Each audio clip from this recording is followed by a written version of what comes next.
우리가 민수기 39번째 시간으로 죽은 나무에 꽃이 피다 라는 제목으로 같이 말씀을 나누도록 하겠습니다. 민수기 16장에서 모세와 아론의 권위에 도전하던 고라와 다단과 아비람은 하나님께서 땅을 갈라 그들을 삼키시는데 그 새 일로 그들을 심판하셨습니다. 그 심판하시는 일이 그동안 보지 못했던 생경한 일이라 새 일이라 하셨습니다. 그리고 고라와 뜻을 함께하여 모세를 대적하던 250명의 지휘관들은 그들의 향로에서 여호와의 불이 나와서 그들을 살라버리셨습니다. 그리고 이 아론의 아들이었던 엘르아살에게 그 향로를 가져다가 250개의 향로를 가져다가 펴서 그 분향단을 싸게 하라 그러셨습니다. 그리고 그것이 이스라엘 백성들에게 기념물이 되어 그들로 하여금 그들의 불순종의 심판이 얼마나 무서운 것이었는지를 기억하게 하라 그러셨습니다. 그런데 그 사건이 있고 바로 다음 날 이스라엘 백성들이 모세와 아론에게 또 원망을 하죠. 너희들이 여호와의 백성들을 죽였도다 하면서 막 원망하니까 하나님께서 그들을 또 심판하셔서 원망하던 자들을 14,700명이나 전염병으로 심판하세요. 그때 모세와 아론이 엎드렸다가 아론이 모세의 말대로 향로에 불을 담아가지고 향을 피워서 죽은 자와 산 자 사이에 서서 속죄하니까 그 여호와의 전염병이 그쳤다 그랬어요. 그 모든 심판의 본질은 하나님께서 우리가 어제도 에스겔 28장 하면서 보았었지만 두루 왕의 교만에 대해서 보았지만 그 이스라엘 백성들의 교만함 때문이었어요.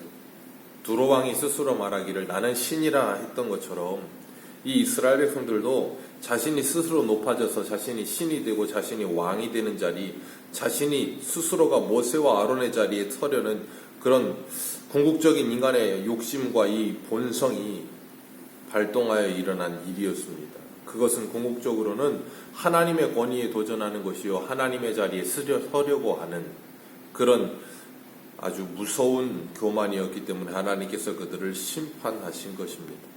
그리고 오늘 본문에서 하나님께서 이스라엘 백성들에게 모세와 아론을 하나님이 택하여 세우신 자들이며 하나님이 그들에게 권위를 허락하신 것임을 분명히 보여주려는 표적을 행하세요. 이 세상에 있는 모든 권위는 하나님께로부터 나지 않은 권위가 없다고 로마서 13장에 말씀하고 있습니다. 그리고 그 권위에 도전하는 것은 하나님의 권위에 도전하는 것임을 우리에게 분명히 가르치셨어요. 오늘날 이 나라에 이 하나님의 권위가 다시 회복되어야 합니다. 이 권위주의는 항상 말씀드리지만 나쁜 것이지만 권위는 바로 서야 해요. 그래서 질서가 바로 서야 합니다. 하나님께서 모세와 아론의 권위를 바로잡아 주시기 위해서 주신 사건이 죽은 나무 지팡이에서 싹이 나고 꽃이 피는 사건입니다. 죽은 나무 지팡이에 싹이 나고 꽃이 핀다는 건 불가능한 일이지요. 어떻게 생명이 없는 곳에서 생명이 나겠어요? 그런데 하나님께서 그 일을 하시는 거예요. 하나님은 전능하셔서 무에서 유를 만들어내시는 하나님이십니다. 사망에서 생명을 만들어내시는 하나님이세요. 그리고 그 속에 우리의 구원이 무엇이며 우리의 부활이 무엇인지를 예표적으로 보여주고 계세요. 오늘 본문 1절에서 5절에 보면 하나님께서 12지파에게 명하여서 한 지파마다 지팡이 하나씩을 가지고 오라 그러셨어요. 그리고 거기에 자기 지파의 이름을 쓰고 레위 지파에게는 아론의 이름을 써서 지팡이를 가져오라 그러셨어요. 그리고 그 지팡이를 가져다가 하나님께서 만나주시는 그 성막 안에 지성소 안에 여호와의 궤 언약궤 앞에다가 두라 그렇게 말씀하셨습니다. 그리고 하나님께서 말씀하시기를 5절 말씀에 나의 택한 자의 지팡이에는 싹이 날 것이다. 그리고 그것을 이스라엘 백성이 보고 나면 그들이 그동안 원망하던 그 원망이 이제는 그치게 될 것이다. 그 원망이 끊어지질 않으니까 하나님께서 원망을 끝내고 분쟁을 끝내시기 위해서 이렇게 행하시는 거예요. 그리고 모세가 그것을 언약궤 앞에 갖다 놓고 8절에 보면 이튿날 가서 보니까 누구의 지팡이에 싹이 나요? 아론의 지팡이에만 우미 돋고 순이 나고 꽃이 피어서 살구 열매가 열렸다 그랬어요. 이 살구 열매라는 단어는 이 본문을 원어로 보면 쉐케뎀이라는 단어를 쓰는데 그게 살구 열매는 아니고 아몬드 열매예요. 근데 어찌됐든 간에 그게 열렸다는 거예요. 불가능한 일이죠. 어떻게 죽은 나무에서 살아있는 나무라고 해도 하루 만에 열매가 열린다는 건 불가능한데 죽은 나무에서 어떻게 하루 만에 이 모든 일이 일어나서 열매까지 맺을 수 있겠어요? 그런데 하나님께서 그렇게 행하심으로 5절 말씀에 말씀하신 것처럼 그들의 원망을 그치게 하시겠다 하신 그 사건을 하나님께서 이루시는 거예요. 11개의 지팡이의 이 지휘관들에게 돌려주면서 아론의 지팡이에만 싹이 나고 이 열매가 열린 것을 그들에게 보여주고 나서 그것을 다시 10절 말씀 우리 같이 한번 읽겠습니다. 시작. 여호와께서도 모세에게 이르시되 아론의 손을 증거궤 앞으로 걸어가져다가 우리 간직하여 반역한 자에 대한 표징이 되게 하여 그들로 내게 영향 올라가시고 죽지 않게 하시리라. 아멘. 그 아론의 지팡이는 다시 가져다가 어디다 두래요? 여호와의 증거궤에 언약궤 앞에다 두라. 그리고 대대로 이스라엘 백성들에게 그것이 반역한 자에 대한 표징이 되게 하라. 그렇게 말씀하세요.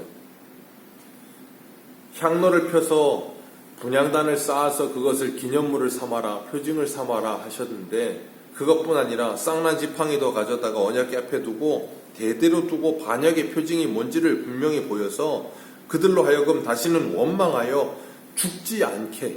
그러니까 하나님께서 그들에게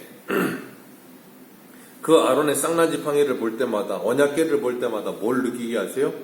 아, 우리가 불순종하고 하나님의 권위에 도전했다가 이렇게 죽었고 이렇게 무서운 일이 있었지. 그걸 대번에 떠올리게 하시기 위해서. 그러니까 그것만 떠올리는 게 목적이 아니고 뭐 하게 하기 위해서라 그러세요? 10절에 보니까 그들이 내게 대한 원망을 그치고 죽지 않게 하는.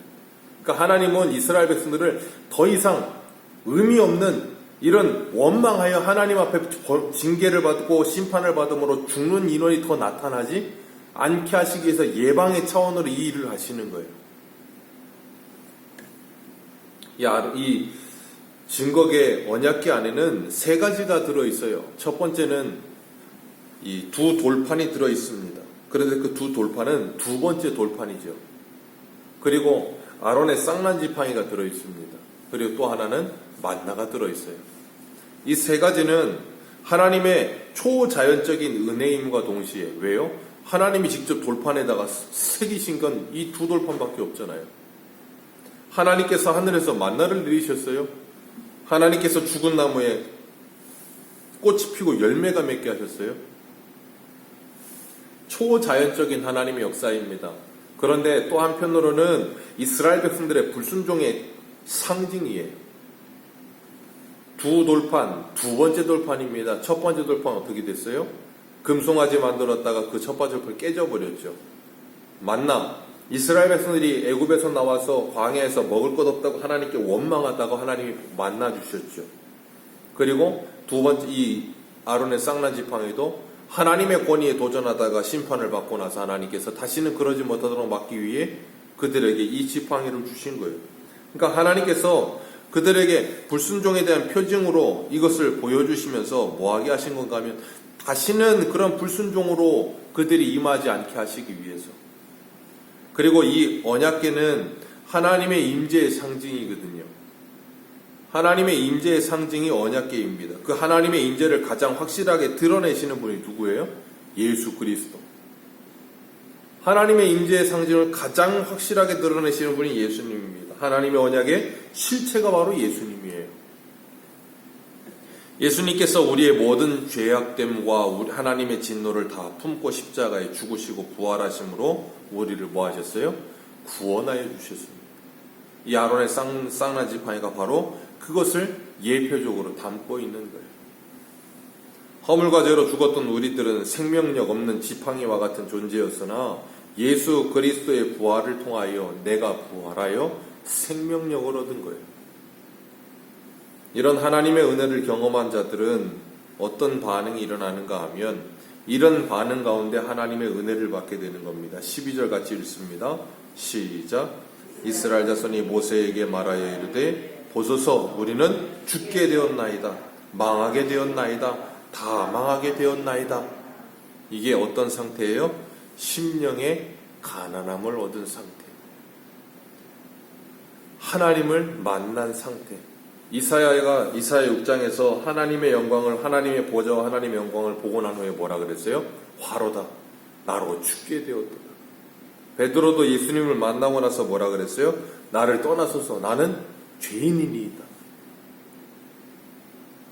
하나님을 만난 하나님의 사람들은 이렇게 자신이 어떤 존재인지를 분명히 알게 되는 거예요. 그리고 하나님은 그런 자들에게 하나님의 구원을 허락하시는 거예요. 하나님의 은혜를 허락하시는 겁니다. 그게 뭐예요? 복음이에요. 그렇기 때문에 말씀을 통해서 우리들도 12절의 이스라엘 백성들과 같은 나의 모습을 철저하게 확인하고 하나님께서 예수님을 보내주셔서 우리를 구원해 주신 것에 대한 감사함을 늘 가지며 두로와 같이 나는 신이라 하여 나 잘난 맛에 살던 우리들이 이제는 하나님의 택함을 받고 예수 그리스도 안에서 구원함을 받았고 우리 옛사람은 죽고 새 사람으로 살아가면서 원망하던 입술이 이제는 이사야에게 하나님께서 그 제단 숯을 가졌다가 입술에 대어 입술을 정결케 하듯이 이제는 원망을 그치고 하나님을 찬송하는 입술이 되는 거예요. 하나님의 말씀을 증거하는 증거의 입술이 되는 거예요. 그 은혜를 받은 우리들은 이제는 이 땅 가운데 살아가면서 애통하며 슬퍼하며 하나님을 대적하며 살아가는, 그래서 나는 신이라 하면서 살아가는 그들에게 이 복음을 전하는 거예요. 그리고 그들도 그 마른 지팡이와 같은 삶에서 생명력을 얻어 아름다운 꽃을 피우며 하나님의 나라에 대한 소망을 갖게 되는 그런 놀라운 은혜가 우리를 통하여 일어나게 되기를 기도하며 오늘 하루도 살아가시기를 주님의 이름으로 축복합니다. 기도하겠습니다.